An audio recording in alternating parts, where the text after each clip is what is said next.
เติมดำคายจังมาเปิดกำลังខ្លួនឯងម្ដងតិចគឺបបរមន់ស្រែយើងហ្នឹងក្តៅ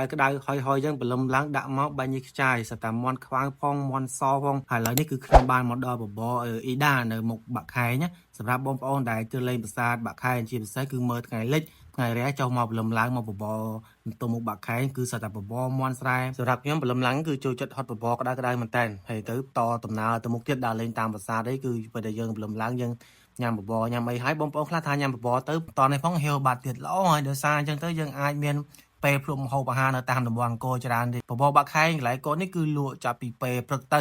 ព្រឹកបលឹមរហូតទៅហើយទៅដល់យប់ម៉ោង6 7សម្រាប់បងប្អូនដែលចុះមកពីលើបាក់ខែមើលថ្ងៃលិចហើយក៏នៅតែមានដែរហើយនេះដែរគឺខ្ញុំមកជាមួយនឹងមិត្តភ័ក្តិជាច្រើនហើយ5 6នាក់កន្លែងគាត់នេះគឺខ្ញុំធ្លាប់ចូលប្រហែលជា4 5ដងហើយតែខ្ញុំដើរតាមតំបន់អង្គរគឺបលឹមឡើងឬមកក៏ល្ងាចឡើងអីថ្ងៃក៏ដោយក៏ខ្ញុំចូលហូបបបរសិនដែរប៉ុន្តែម្ដងនេះសុំបើខ្លួនឯងទៀតដាក់បបរមន់ខ្មៅឬថាមន់ខ្មៅហ្នឹងគឺបើកម្លាំងពេកឲ្យយើងមានកម្លាំងដើរទៅមុខបានច្រើនណាមកដល់លេងអង្គរហៀវហត់អស់កម្លាំងយើងចូលបាក់ខែមើលថ្ងៃលិចហើយ